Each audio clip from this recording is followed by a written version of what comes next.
The human circulatory system passes nutrients such as amino acids, hormones, blood cells, electrolytes, and gases to and from cells in the body to help fight diseases and stabilize body temperature and pH to maintain homeostasis.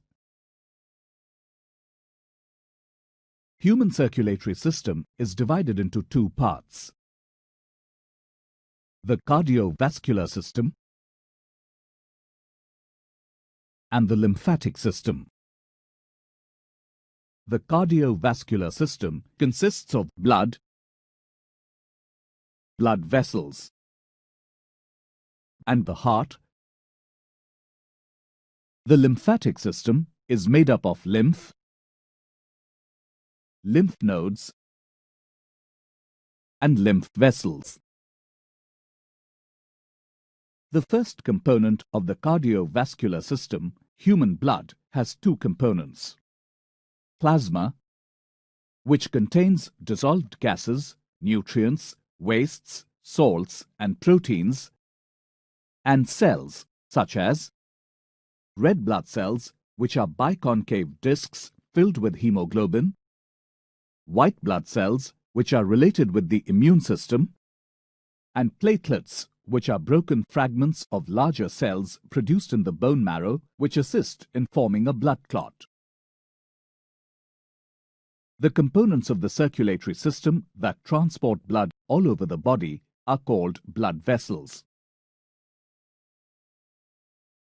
Types of blood vessels are arteries, which are blood vessels that carry the blood away from the heart. The largest artery is called aorta. Arteries further branch into arterioles. Arterioles further branch into capillaries. Capillaries are the smallest blood vessels which exchange water and chemicals between the blood and the tissues. The smallest veins in the body are called venules. They receive blood from the arteries via the arterioles and capillaries. Veins are blood vessels that transport blood from various regions of the body to the heart.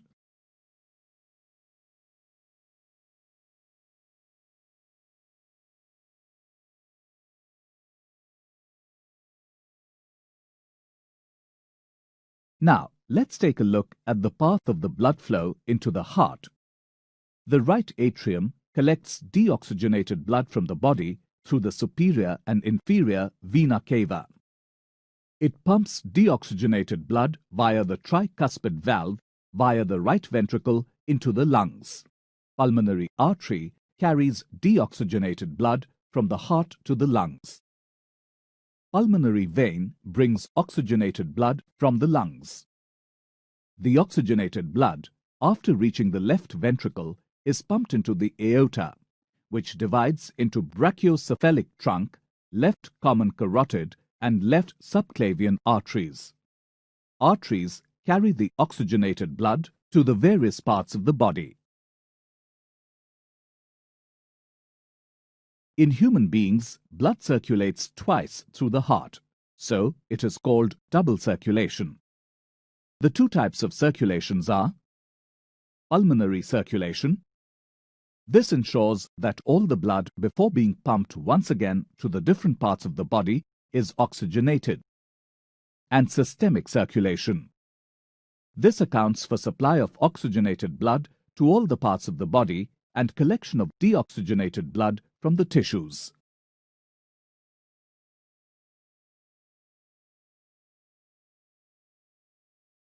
The pulmonary circulation starts with the pumping of deoxygenated blood by the right ventricle, which is carried to the lungs, where it is oxygenated and returned to the left atrium.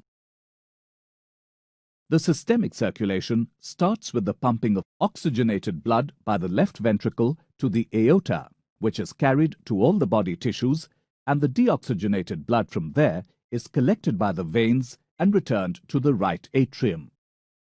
The portal system between the gut, that is stomach and intestines, and the liver is called the hepatic portal system. The hepatic portal vein goes from the stomach and the intestines to the liver. it leaves the liver with the deoxygenated blood. From the tissue capillaries, the deoxygenated blood returns through veins to the right atrium of the heart.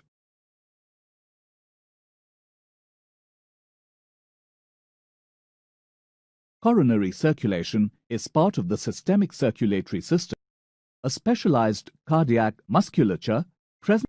The heartbeats are a result of the generation and conduction of electrical impulses. Pacemaker impulse generation. The SAN, also referred to as the pacemaker of the heart, contracts, generating nerve impulses that travel throughout the heart wall. This causes both atria to contract. AVN impulse conduction. The AVN lies on the right side of the partition that divides the atria near the bottom of the right atrium. When the impulses from the SAN reach the AVN, they are delayed for about 1/10 of a second. This delay allows the atria to contract and empty their contents first. AV bundle impulse conduction. The impulses are then sent down the AV bundle. This bundle of fibers branches off into two bundles, and the impulses are carried down the center of the heart to the left and right ventricles. Purkinje fibers impulse conduction. At the base of the heart, the starts to divide further into Purkinje fibers. When the impulses reach these fibers, they trigger the muscle fibers in the ventricles to contract.